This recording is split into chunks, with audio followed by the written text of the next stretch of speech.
முதலில் பார்க்கக்கூடிய ராசி மேஷம். நவகிரகத்தில் இருக்கக்கூடிய சுக்கிரன் வழிபாடு உங்கள் வாழ்க்கை இந்த 15 நாட்களுக்கு நன்மை ஏற்படுத்தி தரும்.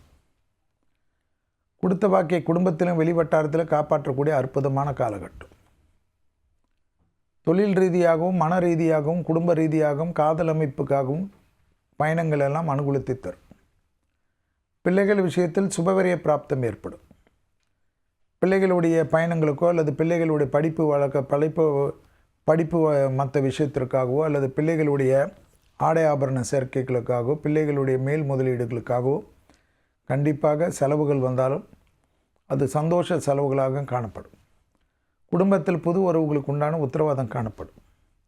தொழில் ரீதியாக கண்டிப்பாக 15 நாட்கள் அற்புதமான அமைப்பை ஏற்படுத்தி தரும். மேலதிகாரிகள் நம்பிக்கை சந்தோஷங்கள் காணப்படுவது கண்கூடாக பார்க்கலாம். முதலீடுகளுக்கு இருந்த பிரச்சனைகள் தீரும். தொழில் ரீதியாக ஏற்றமும் சந்தோஷமும் ஏற்படுவதை கண்கூடாக பார்க்கலாம். எடுத்த காரியத்தில் ஜெயம் அனுகூலம் காணப்படும். அசையாசைய பொருள் சேர்க்கை ஏற்படும். நீண்ட நாட்களாக நீங்கள் முதலீடு செய்து வராத பணங்களுக்கு ஒரு தீர்வும் அதன் மூலியமாக ஆதாயமும் பெறுவீர்கள். மனதில் சந்தோஷம் ஏற்படும். உங்களை நம்பி தொழிலுக்கோ அல்லது வியாபாரத்திற்கோ எதிர்பார்த்த பண வரவு கிடைக்கும். தேக ஆரோக்கியத்தில் கண்டிப்பாக வயிற்று உபத்திரத்தில் சிறிது கவனம்.